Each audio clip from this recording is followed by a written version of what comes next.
Morning 10th class. कैसे हो बच्चों? पिछली कक्षा में याद हमने क्या किया था? रचना के आधार पर वाक्य भेदे।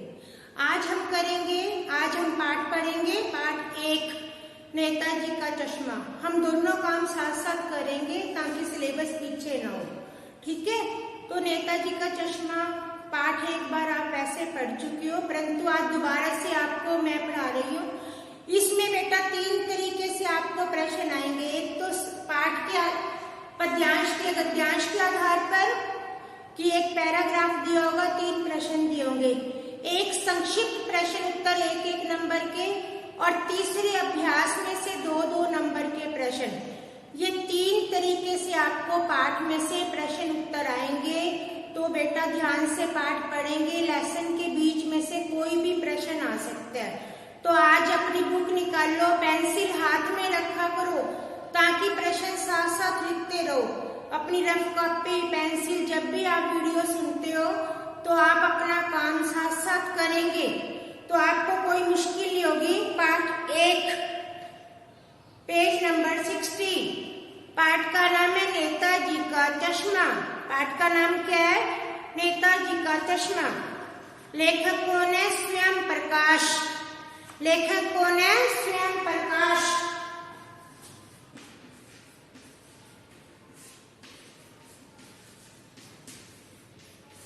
लेखक का नाम क्या है? स्वयं प्रकाश।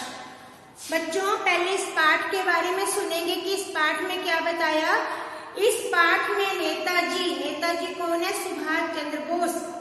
नेताजी के एक कस्बे में चौराहे पर नेताजी की मूर्ति लगी हुई है। आप यहाँ चौराहे देखते हो ना सड़कों पे, जहाँ भी जैसे अग्रसेन चौक है, महाराणा प्रताप चौक है, तो वहाँ चौक पर जो मूर्ति लगी होती है, ऐसे ही एक कस्बे में नेताजी की मूर्ति लगी हुई थी। मूर्ति संगमरमर के पत्थर की थी।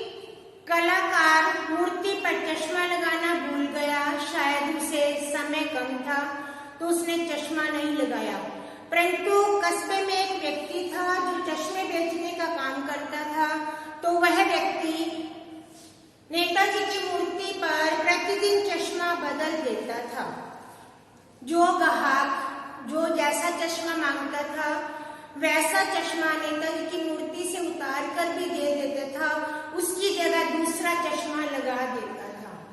चौराहे पर एक हालदार साहब 15 दिन के बाद गुजरते थे तो वे नेताजी की मूर्ति को देखते थे, रुकते थे, चले जाते थे। वहां पर एक पान की दुकान भी थी। हालदार साहब 15 दिन के बाद जब आते थे तो पान खाते थे। पान वाले का स्वभाव बहुत खुश मिजाज था, वह हंसता रहता था। तो जब हालदार साहब ने पान वाले से पूछा ये चश्मा कौन लगाता है, तो उसने कहा कैप्टन। तो उसके मन में एक छवि बन गई कि कैप्टन कोई स्वतंत्रता सेनानी होगा या फौज में होगा, ऐसे उसकी छवि बनी। तो परंतु था कौन? एक बिल्कुल मड़ियल सा आदमी जो टांगों से चल भी नहीं सकता था। पान वाला उसे मजाक से कैप्टन पुकारता था। एक दिन हालदार साहब ने उस कैप्टन को देख भी लिया और उसके बाद उसकी काफी दिनों के बाद, जब 15 दिनों के बाद हालदार साहब जाते थे तो पान वाला बड़ा मायूस था। तो उसने पान वाले ने पूछा क्या बात, तो उसने बताया कैप्टन नहीं रहा। तो उसकी आंखों से आंसू आ गए। तो 15 दिन के बाद जब हालदार साहब दोबारा से आए तो उन्होंने सोचा आज मूर्ति पर चश्मा नहीं मिलेगा, और उन्होंने अपने ड्राइवर को जीप रोकने से भी मना कर दिया। परंतु एकदम उनकी निगाह गई तो सरकंडे का चश्मा लगा हुआ था। सरकंडा मतलब गोबर से बना हुआ। गोबर से बना हुआ चश्मा लगा हुआ था। हालदार साहब की निराशा आशा में बदल गई कि देश का भविष्य सुरक्षित है। तो बच्चों इस पाठ में देशभक्ति की भावना की प्रेरणा दी गई कि भारत देश में आज भी देशभक्ति की कमी नहीं है। भारत देशभक्त था, रहेगा और है। तो बच्चों इस पाठ से हम सब भी प्रेरणा ले सकते हैं कि हमें भी अपने देश के प्रति प्यार रखना चाहिए। हमारा कर्तव्य है, हमारा स्वाभिमान है, हमारा आत्मविश्वास है, हमें अपने देश के प्रति प्यार रखना चाहिए। तो अब हम पाठ पढ़ेंगे। पाठ में क्या बताया? पाठ में नेताजी के चश्मे के बारे में बताया कि नेताजी चश्मा पहनते थे, उनकी ड्रेस कैसी थी। अब पढ़ेंगे पाठ, पेज नंबर 60। खोलो बुक। नेताजी का चश्मा। हवलदार साहब को हर 15वें दिन कंपनी के काम से उस कस्बे से गुजरना पड़ता था। कस्बा बहुत बड़ा नहीं था। प्रश्न क्या बना? हवलदार साहब कितने दिनों के बाद गुजरते थे? 15। कस्बा बहुत बड़ा नहीं था, पक्का मकान कहा जा सके वैसे कुछ मकान, जिसे बाजार कहा जा सके वैसा एक बाजार था। कस्बे में एक लड़कों का स्कूल, एक लड़कियों का स्कूल, एक सीमेंट का छोटा कारखाना, 2 ओपन एयर हाउस सिनेमा घर, 1-2 नगर पालिका थी। अंडरलाइन कर लो कि कस्बे में क्या क्या था। नगर पालिका थी, कुछ करती नहीं थी, कुछ न कुछ करती रहती थी। कभी कोई सड़क पक्की करवा देती, कभी पेशाब घर बनवा देती, कभी कबूतरों की छतरी बनवा देती, कभी सम्मेलन बन। तो बच्चों यहाँ प्रश्न दूसरा क्या बना? नगर पालिका क्या क्या काम करती थी? इसी नगर पालिका के किसी उत्साही बोर्ड या प्रशासनिक अधिकारी ने एक बार शहर के मुख्य चौराहे पर नेताजी सुभाष चंद्र बोस की प्रतिमा लगवा दी। अब प्रश्न फिर बनाए, अंडरलाइन करो। मूर्ति किसने लगवाई? नगर पालिका के बोर्ड ने और प्रशासनिक अधिकारी ने। यह कहानी उसी प्रतिमा के बारे में है। प्रतिमा का अर्थ लिखो मूर्ति, बल्कि उस छोटे से हिस्से के बारे में है। पूरी बात तो पता नहीं, लेकिन लगता है देश के अच्छे मूर्तिकारों की जानकारी होने ही होने, अच्छी मूर्ति की लागत अनुमान उपलब्ध बजट से कहीं बहुत ज्यादा होने के कारण काफी समय हुआ को चिट्ठी पत्री में बर्बाद हुआ।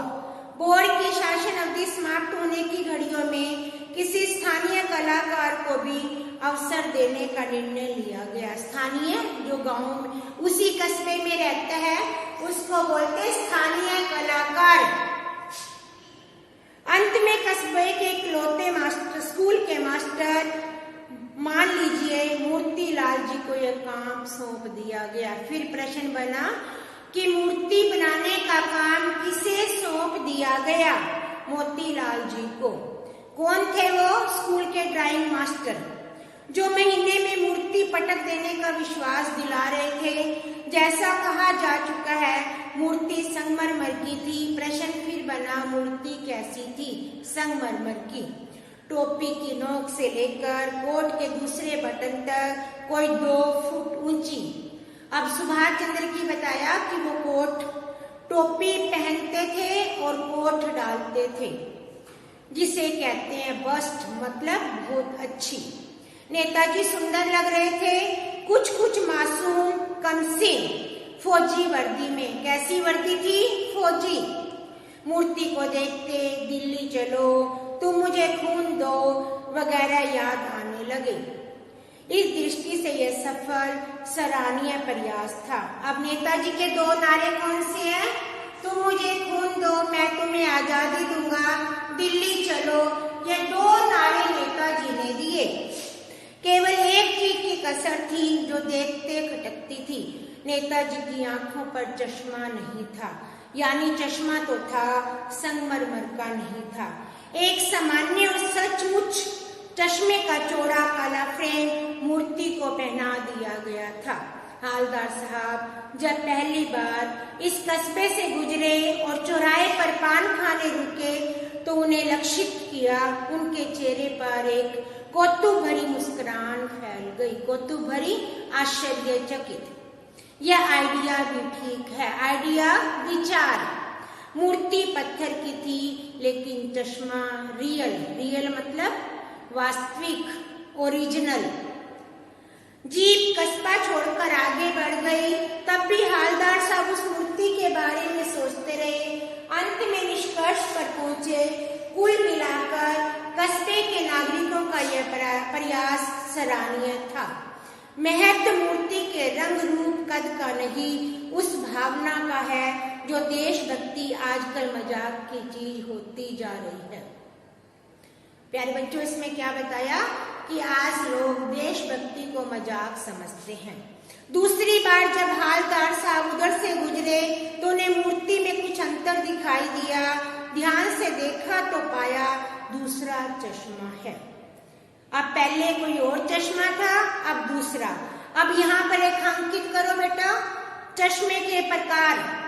पहले मोटे फ्रेम वाला चौकोर चश्मा था, अब तार के फ्रेम वाला चश्मा था। फिर हवलदार साहब कौतुक और भी बढ़ गया। हवलदार साहब की हैरानी चश्मा देख देख कर बदल गई। क्या आइडिया है, मूर्ति कपड़े नहीं बदलती लेकिन चश्मा बदलती है। तीसरी बार फिर नया चश्मा था। हवलदार साहब की आदत पड़ गई, हर बार कस्बे से गुजरते, रुकते, पान खाते, मूर्ति को ध्यान से देखते। कौन गुजरते? हवलदार साहब। क्या करते? चौराहे पर रुकते, पान खाते, मूर्ति को निहारते। बेटा बहुत ध्यान से पाठ पढ़ोगे तो सब प्रश्नों के उत्तर आपको याद हो जाएंगे। जब एक बार कौतूहल दुर्दम्य हो उठा तो पान वाले से पूछ लिया। दुर्दम्य उन्हें सहन से बाहर। क्यों भाई, क्या बात है? यह तुम्हारे नेताजी का चश्मा हर बार कैसे बदल जाता है? पान वाले ने खुद के मुंह में पान ठूस रखा था। वह काला, मोटा, खुश मिजाज आदमी था। अब यहाँ रेखांकित करो बेटा, पान वाला कैसा था? काला, मोटा, खुश मिजाज। हवलदार साहब का प्रश्न सुनकर वह आंखों आंखों में हंसा। उसकी तोंद थिरकी। तोंद का अर्थ लिखो बेटा, पेट। तोंद किसको बोलते हैं? मोटे पेट को। पीछे घूमकर उसने दुकान के नीचे पान थूका। अपनी लाल काली बत्तीसी दिखाकर कैप्टन चश्मे वाला करता है। लाल काली बत्तीसी का मतलब है उसके दांत लाल काले रंग बिरंगे हो गए थे। क्यों? पान खाने से। क्या करता है हवलदार साहब? कुछ समझ नहीं पाए, चश्मा चेंज कर देता है। पान वाले ने समझाया। क्या मतलब? क्यों चेंज कर देता है? हवलदार साहब अब भी समझ नहीं पाए। कोई गिराक आया, समझो गिराक ग्राहक को बोलते हैं। उसके चौड़े चौखट चाहिए तो कैप्टन किधर से लाए? तो मूर्ति वाले ने दे दिया, उसे दूसरा बिठा दिया। अब हवलदार साहब को बात कुछ समझ में आई। एक चश्मे वाला है जिसका नाम कैप्टन है। उसे नेताजी के बगैर चश्मे वाली मूर्ति बुरी लगती है, बल्कि आहत करती है, मानो चश्मे के बगैर नेताजी को असुविधा हो रही हो। इसलिए वह छोटी सी दुकान में उपलब्ध गिने चुने फ्रेमों में से एक नेताजी की मूर्ति को फिट कर देता है। लेकिन जब कोई ग्राहक आता है तो उसे वैसा फ्रेम की दरकार होती है जैसा मूर्ति पर लगा है। तो कैप्टन चश्मे वाला मूर्ति पर लगा फ्रेम संभवतः नेताजी से क्षमा मांगते हुए ग्राहक को दे देता है। उसके बाद नेताजी की मूर्ति पर दूसरा फ्रेम फिट कर देता है। वाह भाई, क्या आइडिया है। तो बच्चों हम अभी इतना ही पढ़ेंगे, पेज नंबर 62। एक बारी में ज्यादा लंबा पढ़ोगे तो बेटा समझ नहीं आएगा, तो आज हम इतना ही पढ़ेंगे।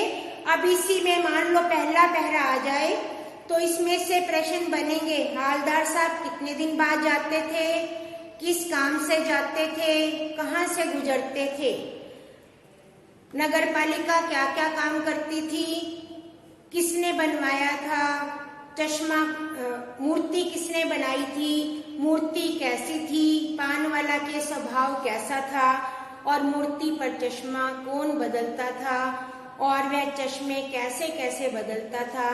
तो प्यारे बच्चों आज की कक्षा में केवल हम इतना पढ़ेंगे। अगली कक्षा में अगला भाग पढ़ेंगे, तब आप दोबारा एक बार जरूर पढ़ेंगे। धन्यवाद।